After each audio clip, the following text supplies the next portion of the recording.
আসসালামু আলাইকুম। প্রভিল engineering and interiors এর পক্ষ থেকে আপনাদের সবাইকে স্বাগত জানাচ্ছি। তো আজকে খুব ইম্পর্টেন্ট একটি লাইভ নিয়ে চলে আসলাম, ইলেকট্রিক লেআউট। যারা আসলে এখনো জয়েন করেন নাই লাইভে, একটু জয়েন করে নেবেন প্লিজ। তারপরে আসলে আমি শুরু করব। তো বেসিক্যালি হচ্ছে আমি এখন যে লোকেশনটাতে আছি সেটা হচ্ছে বাসাবো, ঢাকাতে। তো এখানে হচ্ছে আমরা প্রায় 1700 স্কোয়ার ফিটের একটি ফ্ল্যাটের ইন্টেরিয়র ডিজাইনের পূর্ব প্রস্তুতিমূলক যে কাজগুলো থাকে সে কাজগুলো আমরা শেষ করেছি, এবং এই নিয়ে আমরা কিন্তু প্রজেক্টে 5 বারই ভিজিট করেছি, এবং গাঁথুনি থেকে শুরু করে ওভারঅল যে ব্যাপারগুলো থাকে সেই ব্যাপারগুলো আমরা ঠিক রাখার জন্য আসলে চেষ্টা করে যাচ্ছি। তো আজকের ডেটা আমাদের জন্য অনেক বেশি গুরুত্বপূর্ণ, কারণ আজকে হচ্ছে ইলেকট্রিক লেআউট, যেটা ইন্টেরিয়র ডিজাইনের সবচেয়ে বেশি ঝামেলা পোহাতে হয় কাজের ক্ষেত্রে, এবং যখন কাজ পরবর্তী সময়ে থাকে। আপনারা অনেকে যে জিনিসটা ভুল করেন যে আসলে আন্ডার কনস্ট্রাকশনের সময় যে আমাদের সিভিল যে ড্রয়িং থাকে সেই ড্রয়িং তো আছেই, তাহলে ইন্টেরিয়র ডিজাইনের জন্য আসলে বাড়তি কেন ড্রয়িংটা, তো বাড়তি কেন সেটাই যদি একটু প্র্যাকটিক্যাল বুঝতে চাই। দেখেন, ইন্টেরিয়র আমাদের অনেক ধরনের ফল সিলিং এর কাজ হয়, আমাদের টিভি ইউনিটের বিভিন্ন ডেকোরেটিভ ডিজাইন হয়, ওয়াল প্যানেলিং হয়, বাকেট লাইট থাকে। আর সবচেয়ে বড় কথা হচ্ছে যে প্লেসমেন্ট গুলো কিন্তু আপনি কনস্ট্রাকশন ড্রয়িং এ পান না। হ্যাঁ, প্লেসমেন্ট গুলো, কারণ নর্মালি কি হয়, নর্মালি হয় একটা কমন কনস্ট্রাকশন ডিজাইন থাকে বা ফার্নিচার লেআউট থাকে, যেটা 10 তলা যদি বিল্ডিং হয় বা 8 তলা বিল্ডিং হয় সবার জন্য কিন্তু কমন থাকে, কিন্তু সব প্রফেশনের মানুষের কিন্তু টেস্ট এক না। তো সেজন্য কিন্তু টেস্ট ওয়াইজ যে প্লেসমেন্টটা থাকে সে প্লেসমেন্টটা কিন্তু ডিফার করে। হ্যাঁ, তো আমি যদি বলি একটু, তো সেজন্য এটা হচ্ছে আমাদের প্রজেক্টের হচ্ছে আপনার লিভিং রুম। তো লিভিং রুমে এই হচ্ছে টিভি ইউনিট। আপনি দেখেন আমরা কিন্তু টিভি ইউনিটের ডিজাইন ওয়াইজ কিন্তু আমরা অলরেডি যে কালারের যে মার্কিংটা, হ্যাঁ আমরা কালার দিয়ে কিন্তু এই মার্কিংটা করে ফেলি, যেন আসলে আপনার কোনো ধরনের প্রবলেম না হয়। আমাদের যে ইলেকট্রিক টিম থাকে তাদের সাথে এই ব্যাপারগুলো আমরা মার্কিং করে ফেলি। হ্যাঁ, এটা সবচেয়ে বড় জিনিসটা হচ্ছে কি, আমি যদি একটু ডিজাইনটা আপনাদেরকে দেখাই, ডিজাইনের সাথে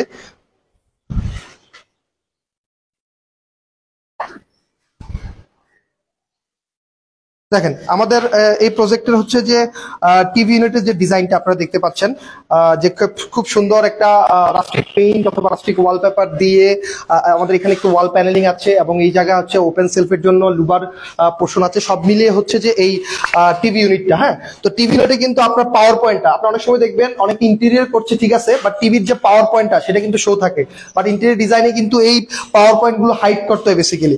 তো আমরা হচ্ছে টিভির মেজারমেন্টটা নিয়ে নিছি, এবং হচ্ছে যে কোথায় আমাদের আসলে পাওয়ার পয়েন্টটা হবে, টিভির যে সকেটটা হবে সেটা কিন্তু আমরা মার্কিং করে নিছি, এবং ক্যাবিনেটের সাথে সামঞ্জস্য রেখে কিন্তু আমরা পুরো মার্কিংটা করে নিছি। শুধু এই জায়গায় না, আপনার ডাবল ডোরের ফ্রিজ কোথায় হবে, আপনার ওয়াশিং মেশিনের এবং আপনার ডিপ ফ্রিজের যে প্লেসমেন্ট গুলো। হ্যাঁ, পরে হয় কি যে আপনার ধরেন এক জায়গায় ডিজাইনে দেখানো, ওই জায়গায় আপনি কাজ করতে গেছেন কিন্তু দেখবেন যে কোনো প্রকার পাওয়ার পয়েন্ট নেই, পরবর্তী কিন্তু এগুলো অনেক বেশি হ্যাসেল হয়। হ্যাঁ, এবং আপনি আবার বাড়তি একটা ইলেকট্রিশিয়ান কস্ট থাকে। আর সবচেয়ে বড় কথা হচ্ছে আপনার দেয়াল কেটে গ্র্যান্ডিং করে তারপর প্লাস্টার এগুলো ঝয় ঝামেলা করে কিন্তু আপনার এই জিনিসগুলো করতে হয়। তো অবশ্যই যারা ইন্টেরিয়র ডিজাইন নিয়ে ভাবছেন, যারা ফ্ল্যাট ইন্টেরিয়র করতে চাচ্ছেন বা এখনো চলমান কাজ আছে, তারা কিন্তু অবশ্যই আপনারা এই কাজগুলো করে নেবেন।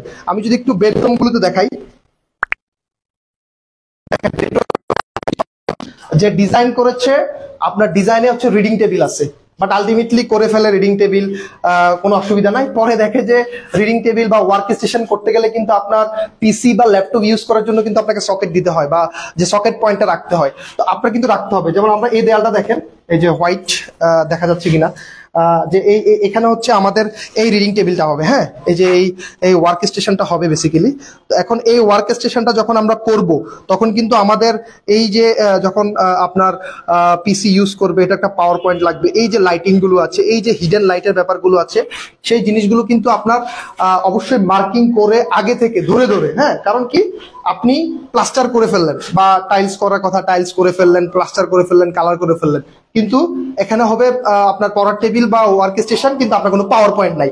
তো এই জিনিসগুলো কিন্তু আপনাকে অনেক বেশি ভোগাবে। হ্যাঁ, ডেফিনেটলি এই জিনিসগুলো ভোগাবে, কিন্তু আপনি আগে থেকে যখন এগুলো মার্কিং করে রাখবেন, যে কোথায় আসলে হবে, কতটুকু হাইট আমার পড়ার টেবিল হবে, লাইটটা আপনি কোথায় সেট করতেছেন, এগুলো যেন ওয়ার্কিং ডিটেল মেজারমেন্ট করে কাজ করবেন, তখন কিন্তু আপনারা এই সমস্যায় পাবেন। দেখেন আমাদের দেশে এখনো কিন্তু ক্যাবিনেট করা, বক্স করা, বোর্ড দিয়ে কাজ করা, এগুলোই কিন্তু ইন্টেরিয়র ডিজাইন, বাট আলটিমেটলি এই কনসেপ্টটা কিন্তু পুরোপুরি ভুল। আপনি প্রপার একটা প্ল্যানিং, হ্যাঁ আমরা দেখেন জানালা থেকে শুরু করে বেডের হেড সাইড কোথায় হবে, ক্যাবিনেটটা কোথায় হবে, হ্যাঁ এই জিনিসগুলো কিন্তু আমরা করে রেখেছি। আপনি এই জায়গাটা দেখেন যে পুরো অ্যাঙ্গেল, হ্যাঁ পুরো অ্যাঙ্গেল শেপের একটা জায়গা, আপনারা দেখতে পাচ্ছেন যে পুরো অ্যাঙ্গেল শেপের একটা জায়গা, কিন্তু এই জায়গায় কিন্তু আমরা খুব সুন্দর একটা ক্যাবিনেট ডিজাইন করেছি। আপনারা কি দেখতে পাচ্ছেন, এই যে খুব সুন্দর একটা ক্যাবিনেট ডিজাইন করেছি, যে এই জায়গাটাতে কিন্তু আপনি যখন এই ক্যাবিনেটটা হবে আলটিমেটলি এই যে এই গ্যাপটা কিন্তু তখন আসলে ফিল আপ হয়ে যাবে, এবং খুব সুন্দরভাবে আপনি আপনার যে স্টোরেজ গুলো আছে সেই স্টোরেজ গুলো রাখতে পারবেন, এবং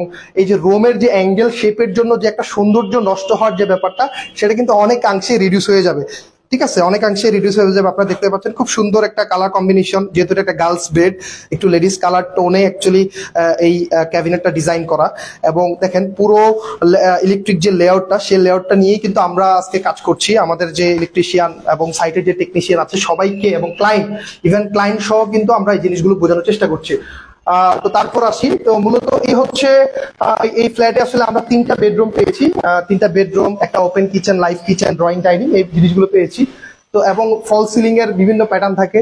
ফল সিলিং এর জন্য আসলে প্রচুর লাইটিং লাগে, আপনি জানেন যে hidden light, spot light, track light, তারপর হচ্ছে আপনার প্যান্ট্রি লাইট, তারপর হচ্ছে স্যান্ডেলিয়ার, যে কোনো প্যাটার্ন ইউজ করেন না কেন আপনার অবশ্যই পাওয়ার পয়েন্টটা লাগবে, আপনার এসির পয়েন্ট থাকে।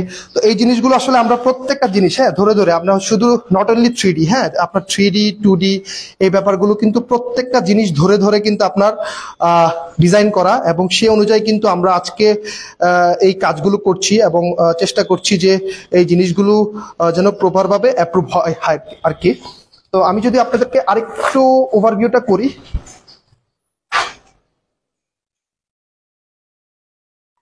এটা হচ্ছে যে আমাদের সম্মানিত ক্লায়েন্টের dining room, basically dining room, এবং এই জায়গা হচ্ছে একটা বেসিন হবে, এই জায়গায় একটা বেসিন হবে।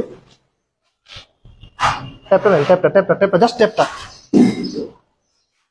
এই জায়গা হচ্ছে আপনার একটা open kitchen, live kitchen. Actually live kitchen করতে গেলে আপনার যেহেতু এটা একটু অন্যভাবে চিন্তা করতে হয়, যে আমরা দেখেন আমাদের যে লাইভ কিচেনটা আমরা যেভাবে চিন্তা করেছি, যে একটা ব্রেকফাস্ট কাউন্টার থাকবে এবং ওভারঅল যে ক্যাবিনেটের টোনটা থাকবে, হ্যাঁ সেই জিনিসটা করে কিন্তু আপনার এই লাইভ কিচেনটা করতে হবে।